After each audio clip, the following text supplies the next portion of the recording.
vous. Aucune décision n'a été encore appliquée. Le Royaume-Uni, la Grande-Bretagne, voilà, donc United Kingdom. Beaucoup de Brexit. Aussi la radio Soleil, la radio de l'UFDG. Moi-même, M. Bangoura Yaya, secrétaire fédéral de l'UFDG Belgique, coordinateur sortant.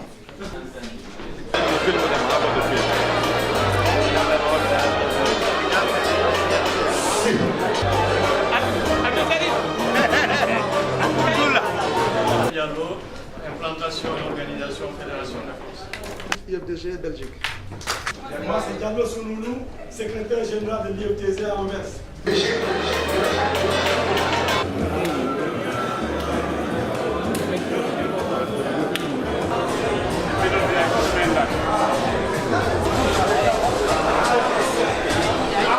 S'il vous plaît,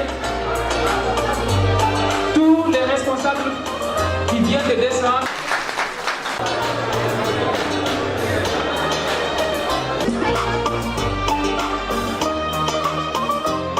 Corruption, ils ont décidé à autoriser tout le monde à exporter la bauxite. Alors, à l'intention de tout le monde, les membres du président, le vice-président, seul sur l'estrade. Merci beaucoup.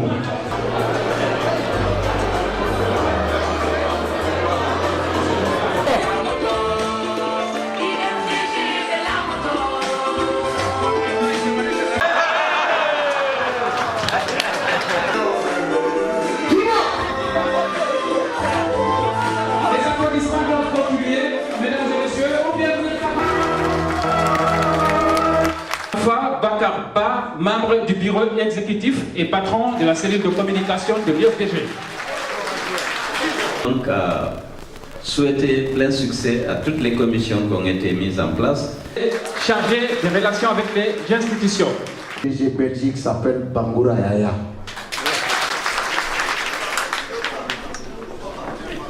Nous avons l'Angleterre qui a organisé.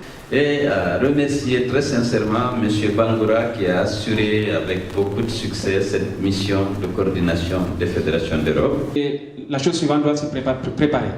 Des tonnerres d'applaudissements, s'il vous plaît. Bienvenue. Nous vous rassurons nos engagements à vos côtés. Nous allons vous accompagner jusqu'à Sékou Touré. Nous allons réaliser vos projets ensemble. Vive le Sénégalais! Vive le Sénégalais! Vive la Belgique!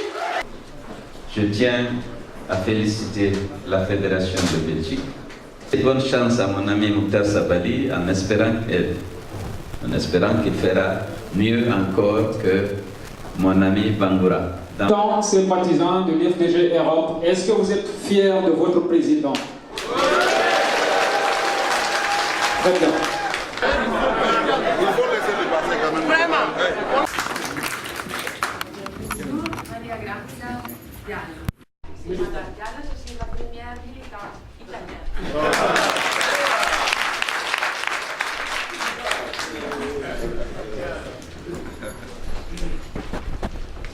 La fédération du UK, la grande.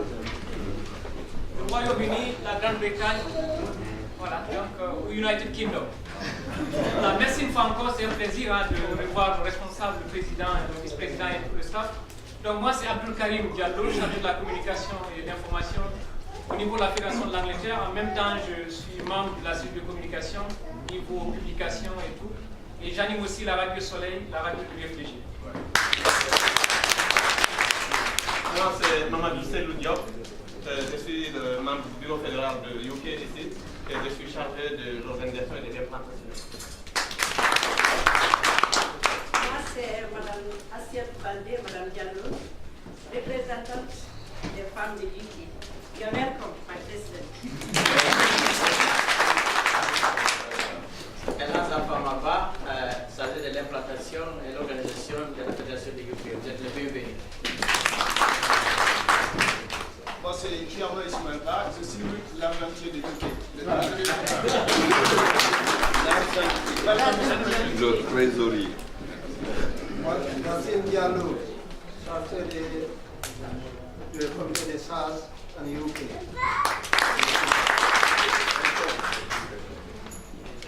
Nous allons passer à la fédération. Nous sommes une délégation de 10 personnes. Combien? 10 personnes. Voilà, donc Radio Républicain, c'est comme le fédéral. Moi, c'est Lamaran Abadi, je suis le secrétaire général de la section d'Orléans et puis je contribue aussi au niveau de la Fédération France pour éventuellement en fait, ce qui nous réunissent ici. Moi, c'est Alpha Amadou Diallo, bureau des jeunes au niveau de la France. C'est Hafizi Ouba, chargé des affaires sociales UFDG France.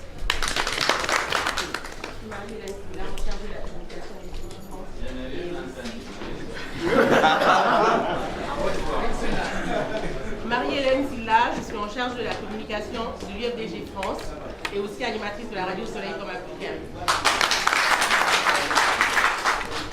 Moi, c'est Mamadou Ramadan Bari, président du conseil de Chaza, fédération de la France.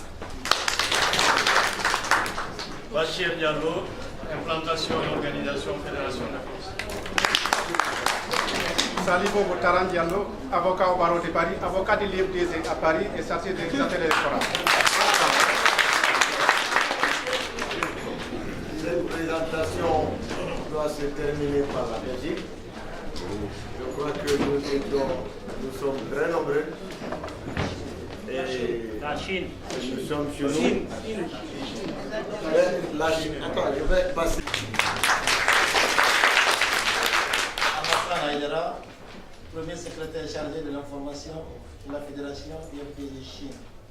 Accompagné par Mme Haïdara, et Diallo Aïssatou.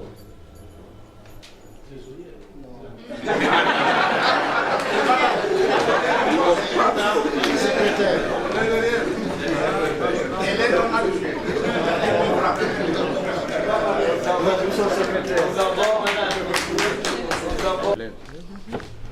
Les délégués de la Belgique, levez-vous s'il vous plaît.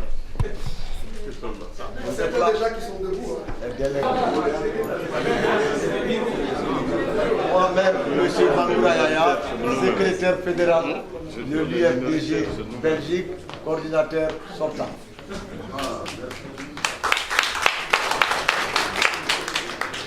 Je suis Diallo Hamadou Moussa, président du bureau de SAS, IFCC Bruxelles. Merci. Sou Mohamed Mustafa, secrétaire administratif, vice-coordinateur IFDG Belgique. Diallo Mamadou Dian, secrétaire administratif IFDG Belgique. Amatidiane Diallo, vice-président du bureau de SAS, Bruxelles. Merci. Alain Bousso, secrétaire chargé aux affaires électorales. Chargé d'affaires sociales, bureau fédéral de Belgique. Moi, c'est Diallo Souloulou, secrétaire général de l'IFTZ à Anvers. C'est Maria Babari, membre du bureau fédéral de l'IFDG Belgique. Bienvenue en Belgique, you are welcome in Belgique. Moi, je suis Madame Diallo Tikidaki, chargée de l'organisation des hôtesses de la Belgique. Anouk Valdé, secrétaire général IFDG Bruxelles. Vous êtes là, mon directeur. Diallo Abdoul Gadir, secrétaire chargé des sports et culture. Bien.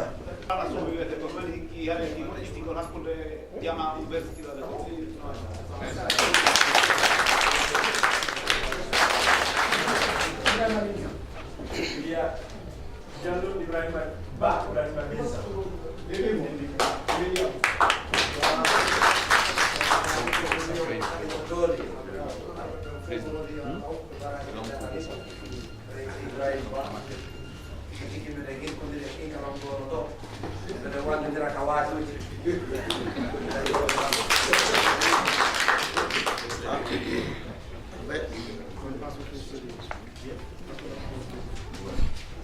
ressortissants guinéens qui ont collaboré lors de nos travaux techniques.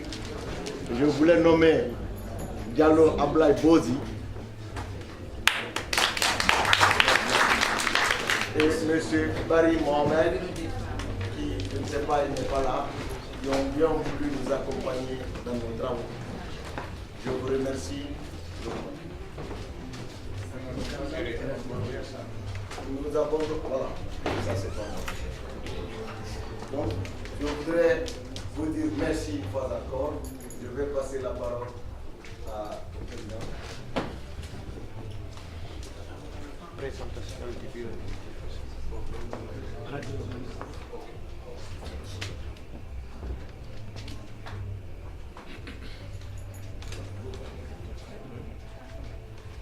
Très bien.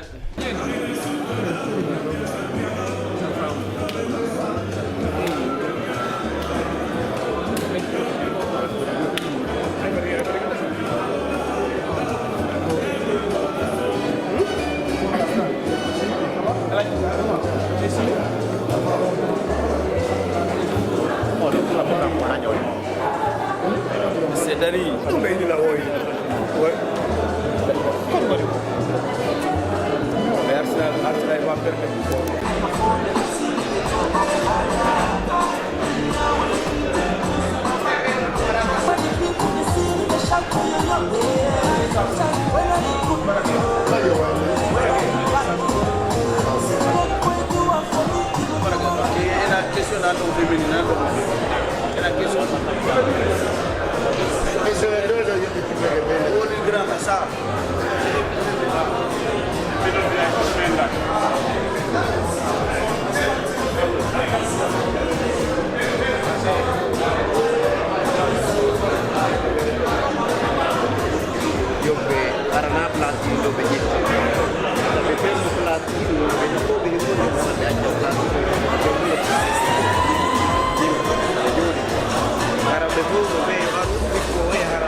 Arsenal va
S'il vous plaît, veuillez vous asseoir. S'il vous plaît.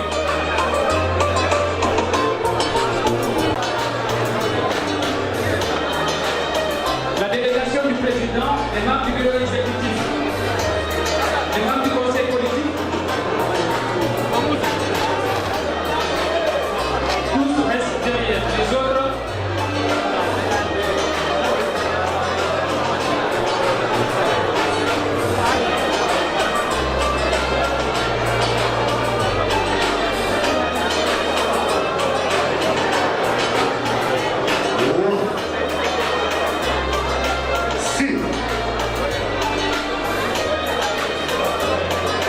toute la Guinée réunie ce soir.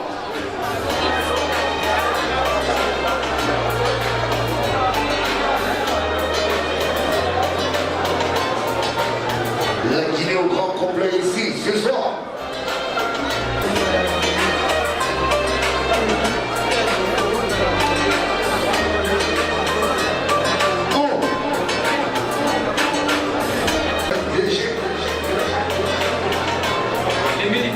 inquiétez pas, nous avons le premier étage aussi qu'on peut occuper. Tout le monde aura sa place.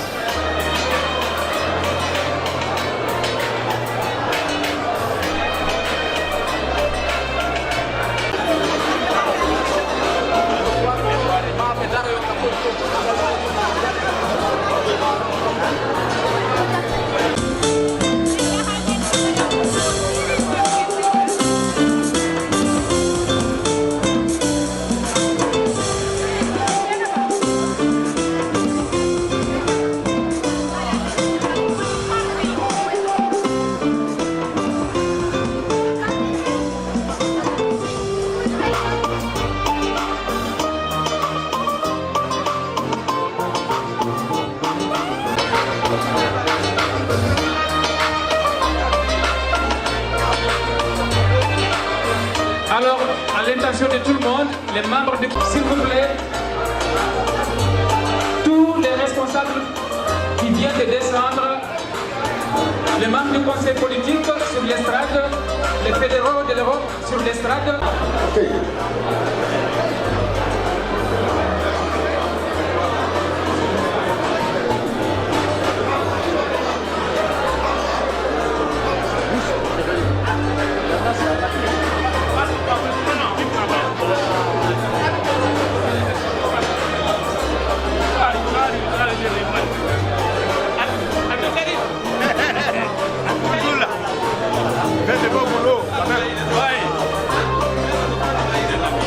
Les membres du bureau exécutif, les membres du conseil politique se parlent le chemin pour monter sur l'estrade à côté du président.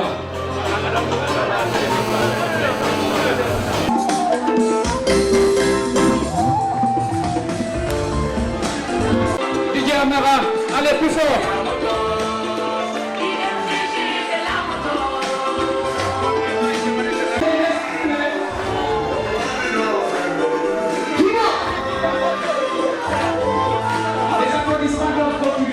Mesdames et messieurs, bienvenue.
Très bien. Le vice-président seul sur l'estrade. Merci beaucoup. Alors, voilà comment les choses vont se passer. Bruxelles, est-ce que vous êtes content d'avoir CDD ce soir encore? Très bien. Reconnaissons qu'à Bruxelles, nous sommes gâtés ces derniers temps. C'est la deuxième fois que le président nous fait l'honneur d'être présent ici, déjà à moins de 2 mois. C'est une grande satisfaction. Applaudissez pour le président, s'il vous plaît. Une façon de dire merci à CDD pour ces visites. Alors, nous allons essayer de présenter la délégation du président, présenter les différents fédéraux et leurs accompagnants qui sont ici présents. Parce qu'aujourd'hui, il n'y a pas que la Belgique ici, il y a toute l'Europe et le monde d'ailleurs, parce que je vous signale qu'il y a même la Chine. Applaudissez pour lui, il vient de très près de lui. Inutile de dire que la Guinée est largement représentée. Il y a des gens qui sont venus spécialement de Conakry. Très bien. Donc, ensuite, nous avons le docteur Fodé Oussou Fofana, vice-président chargé des affaires sociales et juridiques. Ensuite, nous avons Elad Saïdou Gawal Diallo, membre du conseil politique. Nous avons aussi la visite du doyen Lamine Camara, qui est membre du bureau exécutif qui nous vient de l'Allemagne. Nous avons ensuite Monsieur Alpha Bakarba, membre du bureau exécutif et patron de la cellule de communication de l'IFDG. Ensuite, nous avons M. Tierno Moussa Diallo, qui est membre du bureau exécutif et chargé des relations avec les institutions. Applaudissez très très fort pour lui, s'il vous plaît. Merci beaucoup. Ensuite, nous avons M. Habib Baldé, qui est membre du bureau exécutif et qui nous vient de la France aussi. Nous avons aussi Madame Agia Ousmane Diallo, qui fait partie de la délégation du président, membre du bureau exécutif.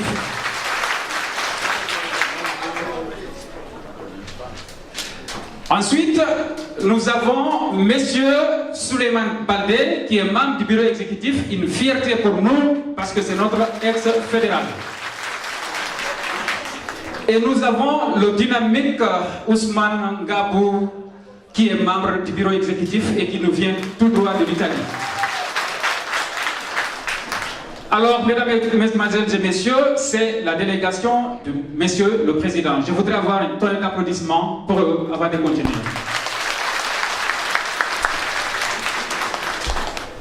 Je l'ai dit tantôt, le monde entier est représenté ici, parce que toutes les fédérations de l'Europe ici sont ici, ce soir. Nous allons commencer par l'Italie. Au niveau de chaque fédération, nous allons nous contenter de présenter le fédéral. Nous savons que chaque fédéral est déjà accompagné par une forte délégation. Puisque nous sommes très nombreux ici et le temps nous est compté, nous allons présenter seulement les fédéraux. Nous commençons par l'Italie. Le fédéral, c'est M. Boubacar Ndingelande Diallo.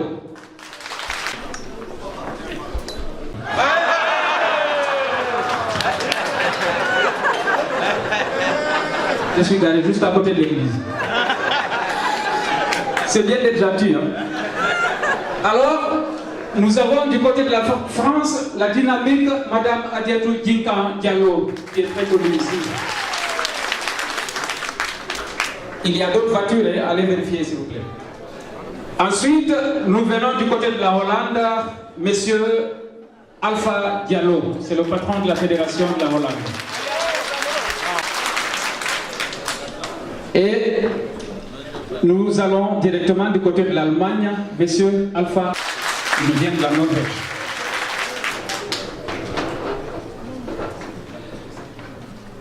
Alors, c'est lui qui nous a retiré un peu le pouvoir, l'Espagne. Vous savez que c'est le nouveau coordonnateur de l'IFDG Europe. C'est le fédéral de l'Espagne. Il s'appelle El Hadj Mokhtar Sabali. C'est le nouveau patron de la coordination de l'IFDG Europe. C'était la Belgique. Il a récupéré le pouvoir. Et enfin, nous avons l'Angleterre qui a organisé le dernier congrès, qui nous a fait donner le flambeau, qui avait fait à l'attention de tout le monde. C'est l'animateur vedette de la radio Soleil de l'IFDG qui passe tous les vendredis et dimanches à l'attention des militants et responsables de l'IFDG. C'est très bien. Un merci particulier. La chose suivante doit se préparer. Les tonnerres d'applaudissements, s'il vous plaît. Bien. Nous savons que le président a répondu déjà à bâton rompu à plusieurs questions. Mais puisque il a toujours donné une grande importance aux militants, je sais qu'il va répondre à beaucoup de questions. Mais les choses se passeront de la manière suivante.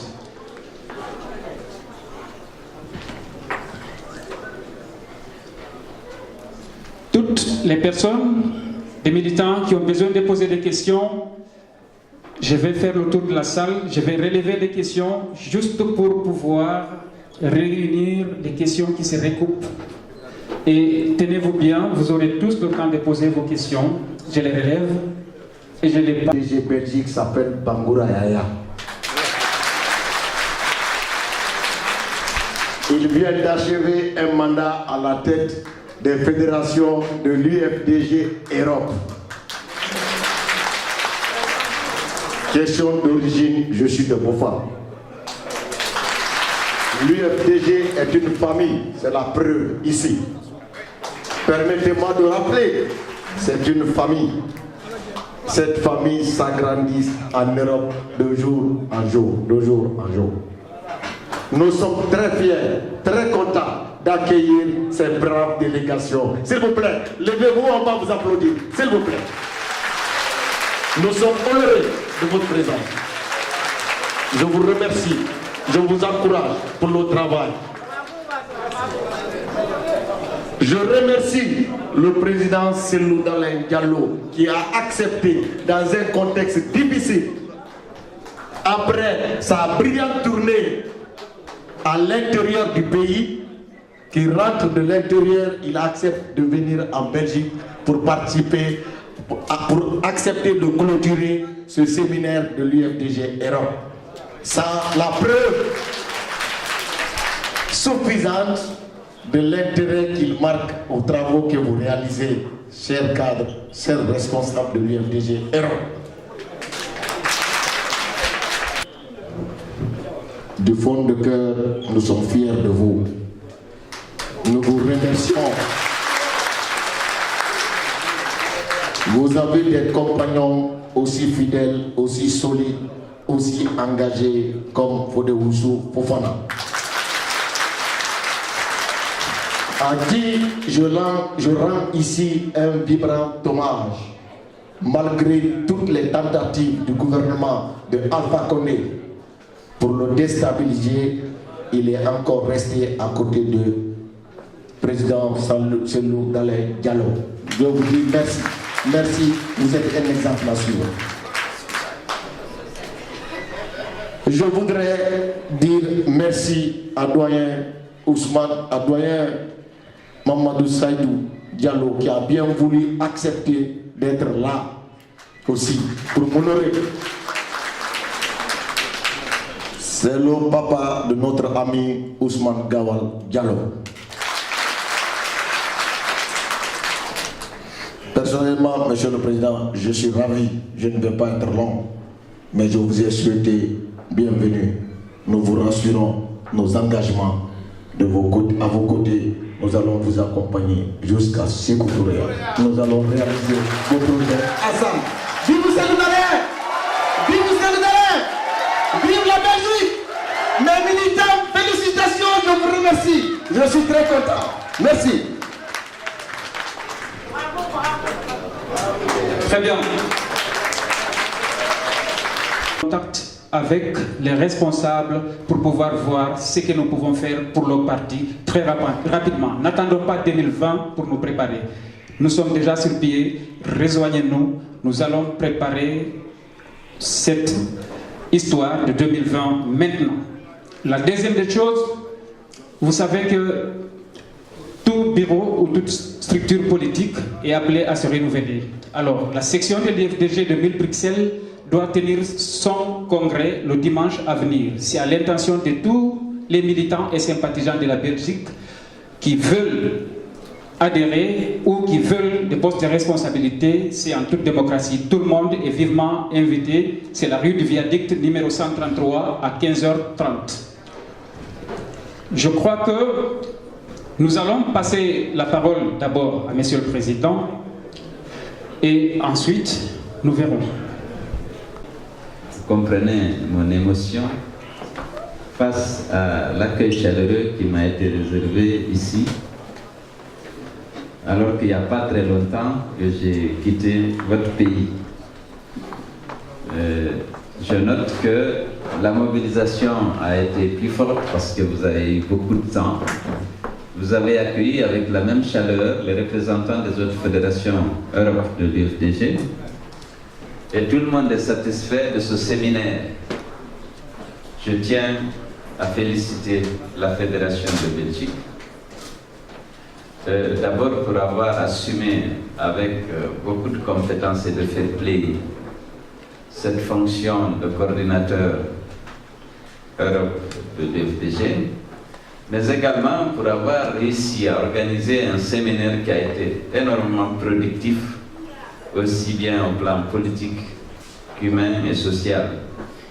Au cours de ce séminaire, vous avez mis en place des structures qui ne manqueront pas, bien entendu, de contribuer au rayonnement de notre parti et à l'efficacité de notre lutte.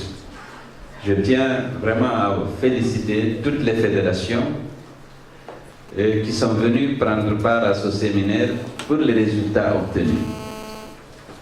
Beaucoup de commissions ont été mises en place, des commissions dont on a besoin, commission de communication, pour essayer d'aider la direction nationale à mieux communiquer. Vous savez qu'on a un déficit dans ce domaine, on a besoin de mieux communiquer et vous avez mis une commission de communication pour apporter une contribution dans la défense naturellement de l'image de l'UFDG, de son président et pour que notre projet de société soit mieux connu.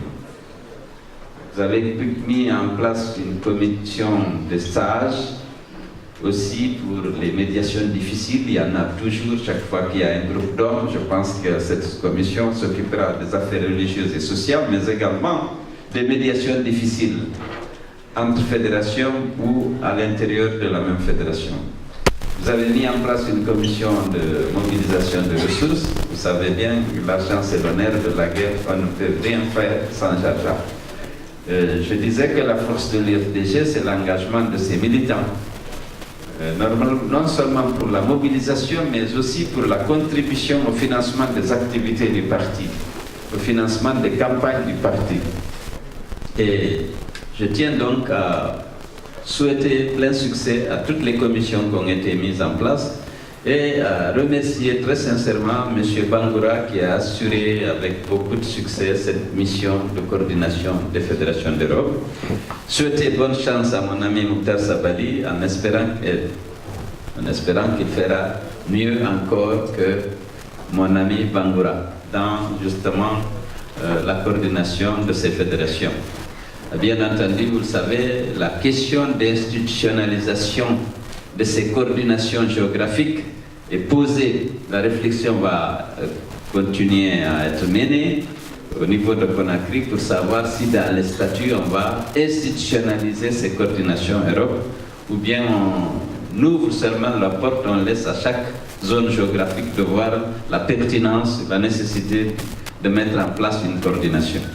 Le débat n'est pas terminé, mais continuons tous à réfléchir pour savoir s'il faut modifier les statuts et le règlement intérieur pour créer cette structure.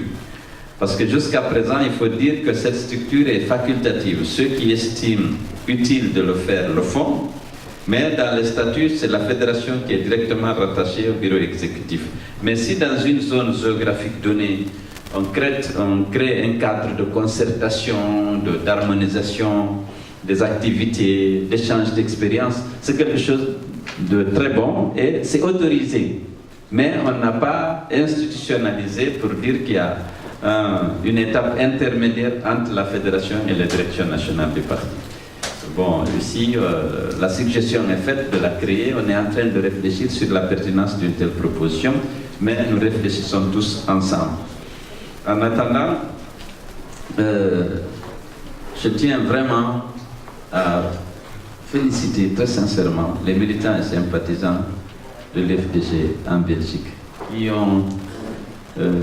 m'ont convaincu de leur capacité de mobilisation et de leur engagement vraiment pour soutenir la lutte que nous sommes en train de mener pour l'avènement dans notre pays d'une société plus juste, plus démocratique et plus respectueuse des droits humains et des libertés fondamentales. Seules des convictions, parce que peuvent mobiliser en permanence autant de monde. Parce qu'au-delà de ce que vous faites dans la mobilité, je sais que chacun chez lui essaie de réfléchir et de contribuer à sa lutte. Non pas pour demain être préfet, ambassadeur, mais pour que notre pays change, qu'il y ait plus de justice, plus de liberté, plus de prospérité pour tous les Guinéens et que tous soient traités sur le même pied d'égalité devant la loi. C'est une frustration énorme que vous avez de voir le pays géré dans les conditions que vous connaissez. Certaines choses sont tellement indécentes qu'on ne peut pas les dénoncer. Parce qu'il n'y a pas de justice, il n'y a pas de progrès. Notre pays, sur le plan de la démocratie, recule avec ces hold-up électoraux auxquels Alpha Condé nous a habitués. Sur le plan des droits humains, le pays recule. Sur le plan de l'unité nationale, le pays recule. Il y a des haines, des violences qui opposent partis politiques, communautés différentes. Vous avez sans doute suivi mon itinéraire en région forestière à Haute-Guinée. Je suis allé essayer de sensibiliser les Guinéens de toutes les communautés, de tous les partis politiques, pour essayer de rassembler, de réconcilier les fils de notre pays, qui sont divisés. Les partis politiques, comme je l'ai dit, ça devrait être du Sanekouya. Ça ne peut pas diviser des citoyens du même pays. Et moins encore des communautés qui ont vécu ensemble depuis des siècles. Aujourd'hui, le pouvoir d'Alpha Condé a court d'arguments et d'autres politiciens essayent de diviser notre peuple en ethnie, en partis politiques et de susciter la haine et souvent la violence. La mission que j'ai menée, c'était vraiment une mission du parti, de votre président, qui est soucieux de la réconciliation de la Guinée, qui est soucieux de la paix de cœur. Et j'ai dû m'adresser à beaucoup de sages, aux patriarches des communautés et des sous-communautés, pour attirer leur attention sur la responsabilité qui est la leur dans l'apaisement des cœurs. Nous avons besoin d'un pays en paix. Mais je leur ai dit que la paix, ce n'est pas par l'exhortation qu'on l'obtient. Ce n'est pas en rappelant ses vertus et ses avantages. C'est par la justice, le respect du droit des autres. Le respect à la considération en Afrique, Tétungal, Bigné, Lamine, comment on dit ça? Bilia, après un peu de ce à côté, il faut qu'on se respecte tous. Donc, en tant que militant de l'UFDG, continuer à promouvoir la fraternité, l'entente entre les Guinéens. Parce que la politique menée par Alpha Condé de stigmatisation, d'exclusion contre certaines communautés, les Guinéens ne veulent pas de ça. Je l'ai senti en attendant votre Guinée. L'essentiel, c'est de parler, de se parler, de dire la vérité. Il faut qu'on soit rassemblés autour des valeurs que nous partageons. Nous avons besoin d'un état de droit. Nous avons besoin d'une démocratie apaisée.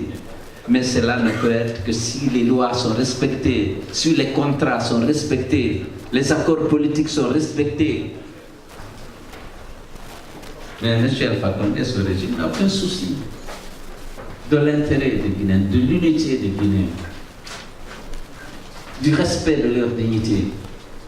Il faut manipuler tout le monde pour rester au pouvoir aussi longtemps que possible, sans se soucier de la paix du cœur de ses compatriotes. Il n'y a pas de paix s'il n'y a pas de justice. Quelqu'un qui est victime d'injustice, d'arbitraire, il n'est pas en paix et il est capable de mettre en cause la paix de l'autre, de son voisin. J'ai délivré ce message en votre nom, partout en forêt, en Haute-Guinée. Mais croyez-moi, c'était émouvant de voir que notre parti, il n'y a pas une seule sous-préfecture où on n'a pas une section. Les secrétaires généraux de section étaient là pour me rencontrer pour la première fois. Ils ont souffert. Il y a eu des moments où ils ont été traités de bâtards, de traîtres, parce qu'ils étaient à l'UFDG. Les choses ont changé. Eux-mêmes ont noté le changement. Parce que les gens sont frustrés, déçus par les engagements non tenus, par l'ingratitude des gens qu'ils ont soutenus. Et aujourd'hui, c'était possible de délivrer ce message, d'avoir un échange avec des compatriotes qui étaient éloignés de nous. On a présenté l'UFDG et CELU comme des monstres qui allaient exclure, stigmatiser d'autres communautés, qui allaient importer en Guinée tous les peuples de la sous-région pour chasser ceux qui étaient là depuis. Il n'y a pas ce qui n'a pas été dit. Aujourd'hui, les Guinéens ont compris et je suis très fier de constater que c'est une réalité palpable. Je l'ai constaté sur le terrain. Avec notre patience, avec l'aide de Dieu, les choses sont en train de changer. Les gens sont en train de comprendre la vérité. Il faut qu'on continue, ici et là-bas, partout. Il faut que les militants et responsables de l'UFDG montrent leur attachement à l'unité de notre nation, à l'égalité des citoyens, à la promotion de la fraternité entre les fils du pays, mais aussi à l'instauration de la démocratie, de l'état de droit, de la justice pour tous. Donc je tenais vraiment à vous exprimer cette satisfaction que je ressens en sentant que vous êtes aujourd'hui encore plus mobilisés qu'hier et soyez convaincus qu'on va y arriver. Je l'ai senti, j'ai eu aussi cette conviction en faisant le tour de Guinée, en visitant la forêt et la Haute-Guinée. Et je sais ce qui se passe aujourd'hui à Conakry. Ce n'est pas pour rien que le pouvoir a peur d'organiser les élections locales. Parce que si elles sont organisées aujourd'hui, croyez-moi, vous allez vous rendre compte que le UFDG est de loin le premier parti de Guinée. Parce que les gens nous font confiance. On n'a pas d'argent pour les corrompre. Mais ils sont déterminés, comme vous. Vous avez mené un combat désintéressé parce que vous êtes attaché aux valeurs auxquelles vous croyez que défend notre parti. Et c'est ça une force. Parce que lorsque vous payez les gens, lorsque vous arrêtez de les payer, ils ne font plus de travail. Et personne ne peut avoir de l'argent pour mobiliser autant de gens. C'est vous qui financez le parti. C'est vous qui l'animez. Il y a beaucoup d'entre vous qui n'attendent que la Guinée change, qu'il y ait la justice, qu'il y ait la démocratie, qu'il y ait le respect des droits humains, qu'il y ait la fraternité entre les enfants de ce pays qui ont été martyrisés, dont les droits ont été violés. Donc comme on n'a pas beaucoup de temps, je préfère peut-être répondre aux questions si vous en avez.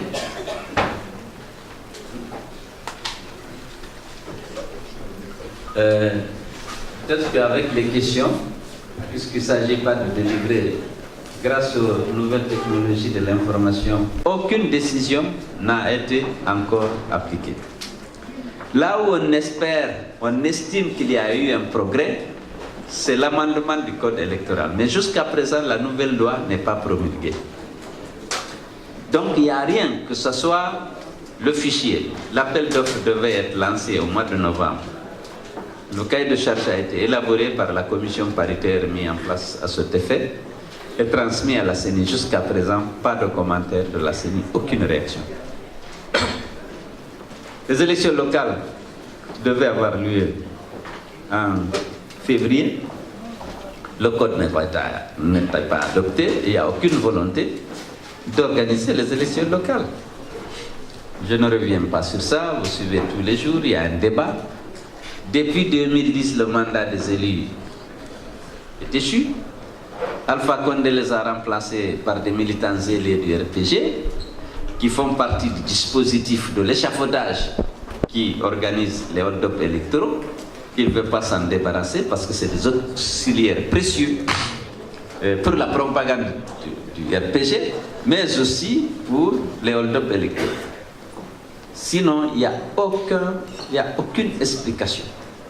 Depuis 2010, on n'a pas fait d'élection. Tous les pays à côté, y compris le Mali, en crise, ont organisé les élections locales. Monsieur Alpha Condé, malgré tous les accords, 4 accords politiques qui l'ont engagé avec des échéances précises à organiser les élections locales, il refuse. Parce que ces auxiliaires-là, les maires, les chefs de district et les chartiers, ils ne veulent pas s'en passer pour les mascarades électorales. Sinon, il n'y a pas de raison. C'est violer la Constitution. C'est violer le code électoral que de ne pas organiser à bonne date ces élections. Alassane Ouattara, qui est installé au mois de mai, n'a pas eu besoin d'être interprété ni par la rue ni par la communauté internationale. Ils ont organisé toutes les élections à bonne date. Ils ont organisé la deuxième élection législative. Ils vont organiser l'année prochaine la deuxième élection locale. Macky Sall, c'est la même chose. Même la Gambie, 3 mois après, une transition agitée, comme vous l'avez vu, mais ils ont organisé les élections législatives. Alpha, pour les législatives, il a fallu près de 3 ans de manifestations et de bagarres pour organiser encore une mascarade. Les locales, ils n'arrivent pas. Parce qu'effectivement, si aujourd'hui il y a des élections locales, les chefs de quartier ne sont plus nommés par le pouvoir. Vous savez bien, avec le nouveau code, que votre parti va avoir beaucoup de présidents de district, de chefs de quartier, aussi bien à Conakry qu'à l'intérieur du pays. Et c'est sûr, aujourd'hui, si les élections sont transparentes, nous allons avoir plus de la moitié des conseils communaux urbains. C'est évident. Parce que les gens sont découragés avec la gouvernance d'Alpha Condé. Ils ne font que détourner de l'argent. Des détournements, je ne suis pas sûr, c'est pas bien connu, comme on le dit. Mais ce qui se passe en Guinée, c'est extraordinaire. C'est ses amis africains, ou le clan proche de lui, voyez, toi, prends ça, prends ce marché-là. Voilà, tu vas faire cette route. Bon, on va chercher une entreprise si tu n'en as pas. Les gens font des surfacturations éhontées que vous ne pouvez pas supporter. Des amis comme ça, il n'y a jamais d'appel d'offres. Un audit de la Banque mondiale a montré que 91% des marchés attribués en 2015 étaient des marchés par entente directe auxquels on a donné des copies. Et le niveau de surfacturation, vous ne pouvez pas. C'est incroyable. Ils se sont enrichis. Parce qu'il a eu la chance, il y a eu beaucoup d'argent. Rio Tinto qui paye 700 millions, CBG qui augmente. Ils ont eu rapidement près de 2 milliards de dollars. Malheureusement, les procédures, les règles de passation des marchés publics n'ont jamais été. C'est pour enrichir les gens. Et je le disais, on n'a fait qu'à l'État. C'est bien. Mais si on le fait au double du prix pour enrichir les copains au passage, l'énergie, l'offre énergétique, c'est bon d'en avoir, mais c'est pas décent au plan moral. Mais ça coûte cher aux contribuables guinéens demain, parce que c'est une dette qu'il faut rembourser. Si vous pouvez faire quelque chose à 300 millions de dollars, vous faites à 500 millions de dollars, vous empruntez pour 500 millions de dollars, la dette sera payée par vous et moi en tant que contribuables. Mais en plus, vous allez avoir une électricité la plus chère de la sous-région, malgré les atouts que nous avions sur le concurrent. C'est-à-dire qu'on n'aura pas l'avantage, on va produire l'électricité à un prix qui pénalisera nécessairement le consommateur, le contribuable, mais également la compétitivité du pays. Puisque demain, pour installer une usine, les investisseurs internationaux regardent d'abord là où les facteurs de production sont les moins chers, y compris l'électricité. Si vous avez une électricité plus chère que le Sénégal, la Côte d'Ivoire ou le Mali, bien sûr, ça rentrera en ligne de compte dans la décision de l'investisseur où je vais investir. Parce qu'il y a les coûts, on cherche à réduire ces coûts de production. Et si les facteurs sont très chers dans le pays, naturellement, ça affecte négativement la compétitivité du pays et la localisation des entreprises internationales dans le pays. Donc il y a un double coût. Mais comme c'est l'électricité, on dit non, c'est noble, j'ai fait le barrage. Oui. Mais on en a profité pour enrichir les copains sur le dos du contribuable ou du consommateur. Je vous ai dit qu'il a fait $1 milliard de marché de gré-gré en 2015. Comme ça, on dit, oui, toi tu prends. Sans étude préalable, souvent, c'est l'entreprise qui offre, qui dit, bon, je le fais à tel prix. Donc il y a une gestion vraiment scandaleuse des ressources publiques dans notre pays. Et il faut que nous luttions parce que les conditions de vie des populations continuent de se détériorer et la jeunesse qui est sans emploi. Les jeunes prennent le chemin de l'Europe en passant par le désert et en risquant de traverser par la Méditerranée. Vous savez ce que ça coûte. Alors ce que je dis, ce n'est pas simplement la pauvreté, encore que la pauvreté n'est pas une fatalité. C'est parce qu'en raison de la médiocrité des politiques publiques et de la corruption que la pauvreté s'aggrave. Mais ensuite, il y a les restrictions de liberté. Le manque d'emploi, parce qu'on n'a pas créé un environnement des affaires susceptible de susciter des investissements. Donc cette jeunesse qui est sans perspective, qui est sans emploi, qui est dans l'insécurité, parce que lorsque vous manifestez pour demander plus d'emploi, plus d'électricité, plus de justice, plus de démocratie, on vous réprime dans le sang. C'est ainsi qu'on a tué plus de 80 jeunes de l'opposition. Alors ils sont en insécurité, il n'y a pas de démocratie, il n'y a pas de justice, il n'y a pas d'égalité des citoyens devant la loi. Qu'est-ce qu'ils font? Lorsqu'ils manifestent, ils sont réprimés, tués, emprisonnés, mutilés. Alors, ils prennent souvent le chemin de l'Europe. Vous tous, vous êtes là parce qu'il n'y a pas de perspective d'évoluer dans votre propre pays.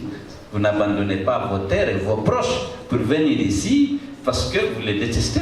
Mais c'est parce qu'il n'y a pas de perspective, il n'y a pas de sécurité, il n'y a pas de démocratie et vous avez des difficultés à exercer vos droits et vos libertés. Vous savez, notre pays a beaucoup de bauxite. Dans les années 2000, le gouvernement avait pris la décision de limiter l'exportation de la bauxite brute pour amener les multinationales à créer des usines d'aluminium. Dans la filière bauxite-aluminium, on dit on construit l'usine d'aluminium là où il y a la bauxite et l'usine d'aluminium là où il y a l'électricité. Toutes les conventions qui avaient été signées à l'époque, avec Global, avec Rusal, avec beaucoup d'autres, BHP Billiton, avec Alcoa, tout ça a été pratiquement annulé. Sous l'effet de la corruption, ils ont décidé à autoriser tout le monde à exporter la bauxite. Or, si on exporte la bauxite, on se prive d'une valeur ajoutée plus grande et des emplois pour la jeunesse. Aujourd'hui, le gouvernement s'est fixé comme objectif d'exporter 70 millions de tonnes de bauxite. C'est un objectif qu'on peut atteindre, je vous explique pourquoi. La première raison, c'est que aujourd'hui, la Chine produit 54% de l'aluminium produit dans le monde. Elle n'a pas beaucoup de bauxite, elle exportait sa bauxite de l'Indonésie, qui fournissait 50 millions de tonnes de bauxite. La Malaisie, une dizaine de millions. Mais l'Indonésie décide qu'à partir du 1er janvier 2014, on n'exportera plus sa bauxite brute. Les multinationales sont obligées de la transformer sur place pour créer plus de valeur ajoutée et plus d'emplois pour les Indonésiens. Naturellement, les multinationales, les sociétés se tournent vers la Guinée. Alors que nous, on avait des conventions qui engageaient toutes les sociétés à créer des fonderies d'alumine en Guinée. Il y avait beaucoup de projets. Global a eu sa convention, moyennant un engagement ferme de construire une fonderie d'alumine tout de suite. Rusal, en 2011, devait construire une usine d'alumine produisant 1 200 000 tonnes d'alumine, c'est-à-dire le double de la capacité de Fria à Diangyang. Et Alcoa s'est engagé à transformer sa bauxite dans CBG sur place, à Kamsar. Les Chinois s'étaient engagés à construire une usine d'aluminium à Bokeh. BHP Billiton s'était engagé à construire une usine d'aluminium à Bofa. Tout ça, ils ont renégocié, ils ont allé. 70 millions de tonnes de bauxite, c'est l'équivalent de 35 fois Fria. Imaginez si on avait 35 fois Fria, ce serait au minimum 100 000 emplois qu'on va perdre et qu'on va exporter. Parce que le gouvernement n'a pas eu la vision. La vision, c'est chercher de l'emploi pour fixer les jeunes, pour leur donner une perspective, pour leur donner de l'emploi. Or, il y avait les engagements étaient déjà pris par les multinationales. Il suffisait simplement de leur demander de respecter les engagements pris dans le cadre des conventions qui avaient été signées. Malheureusement, aujourd'hui, non seulement l'usine d'alumine qui existait s'est arrêtée, soit Alpha Condé, mais il n'y a aucune en perspective. Et on exporte comme ça 100 000 emplois. Oui. Alors, je vous donne des détails. Je peux donner des chiffres ici sur la corruption, les détournements des deniers. Ce n'est pas ce que l'opposant parle. Tous les dossiers, tous les contrats, j'ai les contrats. Grâce à ça. C'est l'extraordinaire. On peut vous facturer 1 kilomètre de route. Vous verrez sur toute l'Afrique.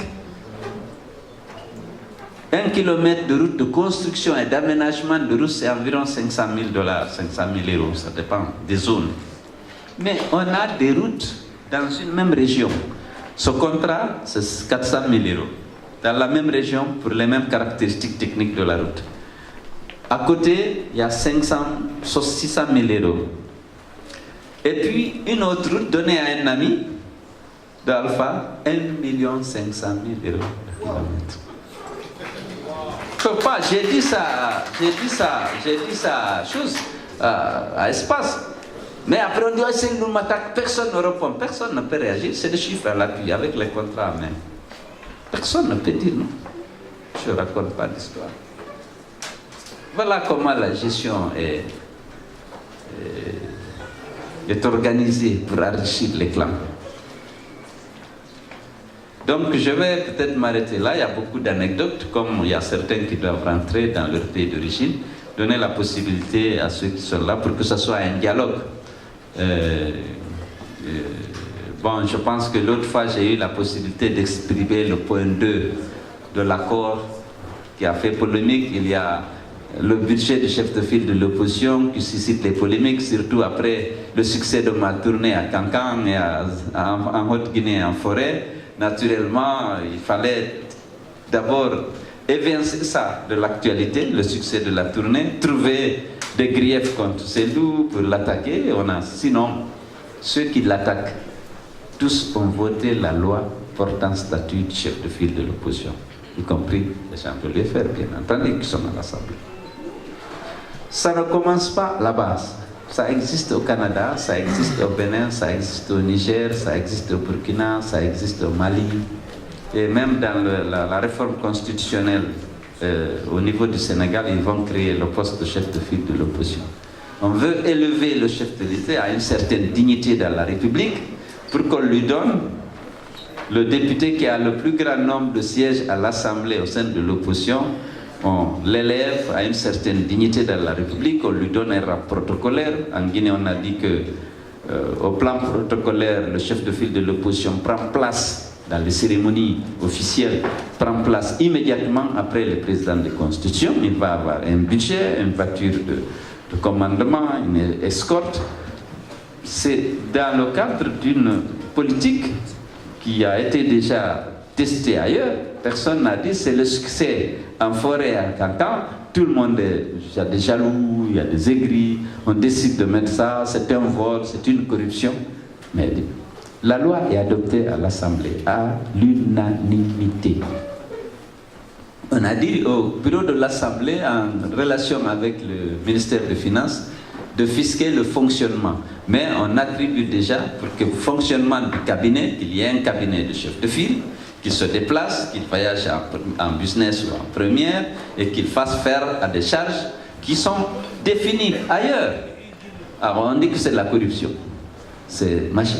Bon, il n'y a pas ce qui n'a pas été dit, c'est suivi, mais je vous rassure que c'est quelque chose qui existe ailleurs et que ceux qui ont compétence de se prononcer sur l'utilisation des ressources publiques, c'est-à-dire l'Assemblée, ont approuvé. Maintenant, on va présenter ça, voilà, c'est l'argent, c'est le sang de ceci, tout ça. Ce n'est pas vrai. C'est comme ça, je dis, j'ai moins que mon ami Soumaïla Cissé du Mali qui a l'équivalent de 7 milliards 500 millions. Nous, on a dit qu'il va être 5 milliards. Bon, il y a tout ce qui se dit. Mais c'est simplement de la calomnie. c'est quelque chose de tout à fait légal, le chef de file existe, et c'est à ce titre aussi que, bon, c'est non de ça qu'Alpha m'appelle de temps en temps, parce que la loi a été prise, mais ils avaient refusé de mettre en discussion les avantages, parce que la loi a été adoptée le 14 décembre 2014. 2015, on aurait dû mettre 2016 également. C'est en 2017, c'est-à-dire c'est pour 2 années qu'ils sont disposés à faire, jusqu'en 2018, il y aura l'Assemblée. Enfin, j'espère que ma vocation, notre vocation, ce n'est pas être chef de file, c'est être président de la République. En attendant, je n'ai jamais revendiqué ça, ni en 2015, ni en 2016. C'était la loi. C'est pas ça qui était important pour moi, c'est le respect des accords politiques, l'organisation d'élections transparentes, c'est ça qui est le plus important. Grâce à vous, grâce à Dieu, je continue de voyager, je continue de faire face aux charges, enfin, partie grâce à vous tous. Bon, on n'a pas tout ce qu'on veut, mais c'était pas indispensable. Mais c'est fait, c'est la loi, c'est légal, c'est pas de la corruption, c'est pas de détournement de deniers publics. C'est le Premier ministre, j'ai été Premier ministre, il avait un fonds spécial pour son statut. Le président de l'Assemblée a un fonds spécial, tant que le président de la République a des fonds spéciaux en tant qu'institution. Le médiateur de la République, bon.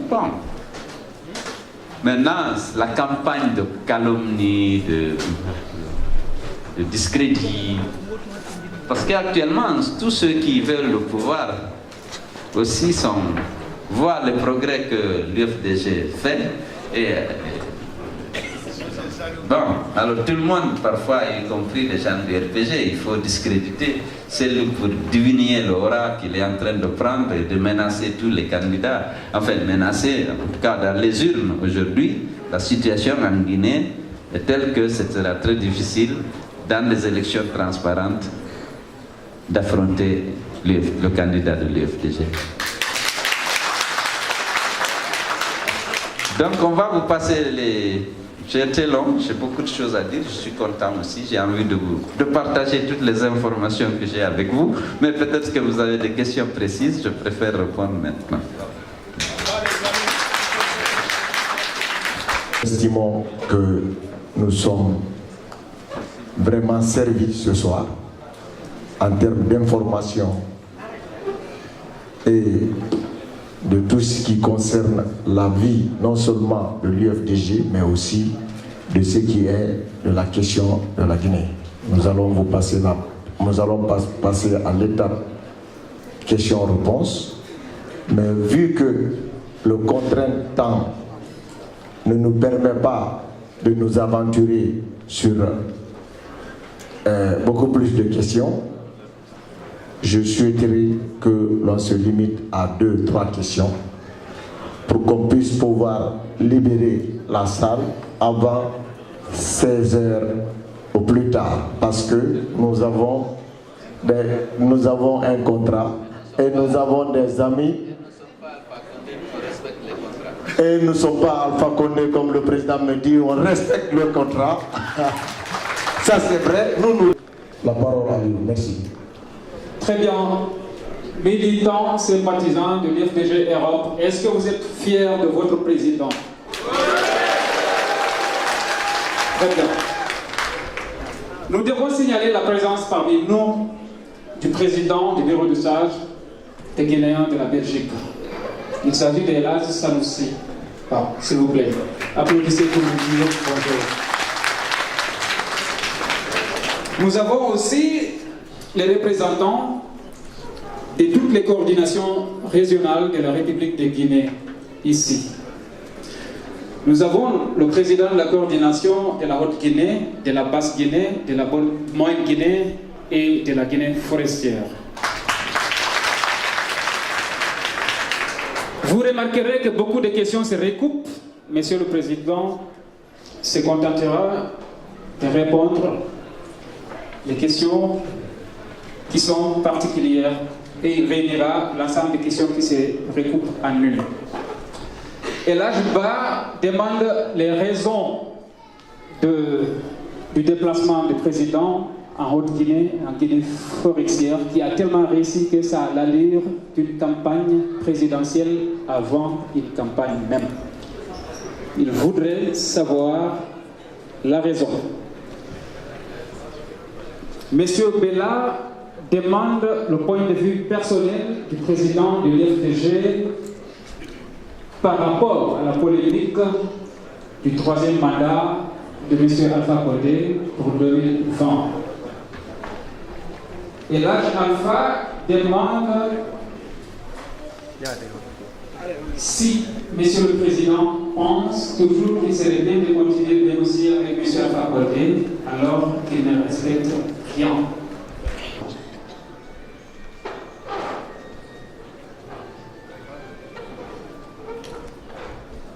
Une question peut-être. Pendant les campagnes électorales. Et bon, ça, c'est en fonction de l'évolution de la situation. Parce que lorsque vous assumez aussi la fonction de chef de file, la loi dit que vous devez rencontrer le président. Si vous dites que vous ne le rencontrez plus, aussi c'est une violation de la loi. Si vous acceptez le passif, l'actif, il faut aussi accepter le passif. L'essentiel, c'est de délivrer le message de la vérité et de la responsabilité, pour essayer de le faire. Mais ceci dit, je me suis interrogé publiquement dans la presse sur l'opportunité ou l'utilité de l'oracle. Il semble que c'est très délicieux. J'ai reçu déjà une note ici qui semble qu'ils ont fait. Ouais. Ils ont mis. Voilà, merci.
Je croyais que je parlais à un frère.